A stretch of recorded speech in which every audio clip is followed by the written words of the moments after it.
It is time for Lowe's Home Team Help, presented by Lowe's. So what we try to do with this is we try to look at someone who, maybe wasn't the star of the game, but you look under the, what do they call it? Under the hood. Under the hood of a car, yes. You're on a roll right now. 11:30. I'm all frazzled here. Saints and Browns, and you know what? You know who I think under the hood? You look at this game? Yeah. Taysom Hill. You think? So we're doing the what opposite. What an engine that is. We're doing the opposite this time. So his numbers are incredible, right? He had a long run to end it. Yeah, you're right. Pete says maybe no one watched this game, and so it really is under the hood for most people because they didn't even know what happened. Yeah. Taysom Hill, first non-running back with 125 rushing yards, 3 rush touchdowns in a single game in NFL history. I'd kind of call him a running back, though. I mean, and this is a guy He had a fumble. He had an interception, too. It was crazy because he had moments of the game where you're like, Taysom Hill fumbled going into the end zone one time. They put him in at quarterback one time, and they called a deep post route, and he's like, well, it was open all week in practice. I'm just going to throw it no matter what. And it was like, no, there's 3 guys there, Taysom. Don't just throw it. But other than those 2 plays, he was absolutely everywhere. He is still, as we saw today, an incredible weapon for any offense. 34 years old, too. 34 years old. 34 Holy years crap. old. I didn't realize he's that this. old. Right, yeah. That is impressive. The shape he's kept himself in. He is so rocked up, explosive. Some of the runs he made today, some of the receptions, breaks tackles, does all of that.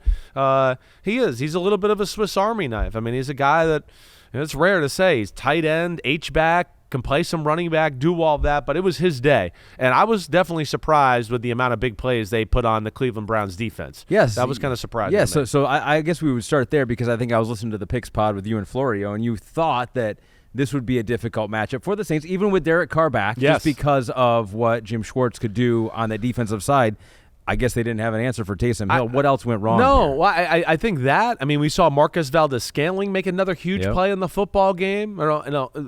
Able to run the ball at will. I mean, even Kamara, 16 rushes for 67 yards. Not a bad day, right? No. It's over 4 yards a carry. So there's positives there. But, I don't know. The Browns just refuse to not play anything that's super aggressive on defense. And it's just they don't bend or break or change their approach for anybody. And it just doesn't seem to matter. And it looked like the Saints were like, okay, if you want to put all these people at the line of scrimmage, then we're going to attack right back at you. And if you want to put all these people at the line of scrimmage, we're going to put Taysom Hill at quarterback and get him in the Wildcat and get a numbers advantage and then get him on the edge, do stuff like that. And that's kind of seemed to be what it was throughout the day. The Browns kind of matched them with some firepower early on in the football game. Jameis made some big plays. Jerry Jeudy had a big day and Njoku had a big day. But ultimately, it just they couldn't keep pace with what the Saints were doing to that Browns defense. Well, that's the weird thing when you look at the numbers for Jameis Winston in his revenge game against the New Orleans Saints. Yeah, he had it going. Throws for 395 yards, a couple touchdowns, no interceptions, and they only score 14 points. Only scored 14 points. They had some empty drives, too, where they got unlucky. Drove the ball down the field. At one point got to the 7 or 8 yard line. They missed a 25-yard field goal. They missed another field goal during the game. So there were some drives where, wow, he made some good throws and some big plays, and they came away with nothing to show for it.